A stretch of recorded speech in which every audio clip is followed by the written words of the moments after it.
నమస్కారం, NS news కి స్వాగతం. నా పేరు ఉషా. ముందుగా ముఖ్యాంశాలు. అల్లూరి జిల్లా రంపచోడవరం డివిజన్ రాజమంగి మండల కేంద్రంలో ఐసిడిఎస్ కార్యాలయం ఎదుట అంగన్వాడీ వర్కర్లు బైఠాయించారు.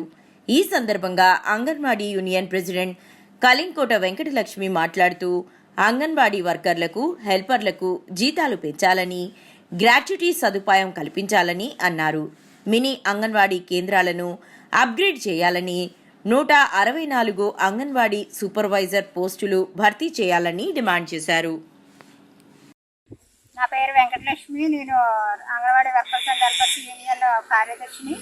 ఈరోజు 17వ తారీఖున రాష్ట్ర మేరకు ప్రాజెక్టు ఆఫీసుల వద్ద ధర్నా చేయడం జరిగింది. 42 రోజులు సమ్మె చేసి ఉన్నాం. మేము 42 రోజుల్లో గత ప్రభుత్వం ఒక మినిట్స్ కాపీ కింద రాసిచ్చింది. ఆ మినిట్స్ కాపీ ఏ ప్రభుత్వం వచ్చినా సరే అమలు చేయాలి, కానీ ఈ ప్రభుత్వం మాత్రం ఏమీ పట్టించుకోకుండా ఉంది. 42 రోజుల సమ్మె కాపీని వెంటనే అమలు చేయాలనేసి మేము డిమాండ్ చేస్తున్నాం.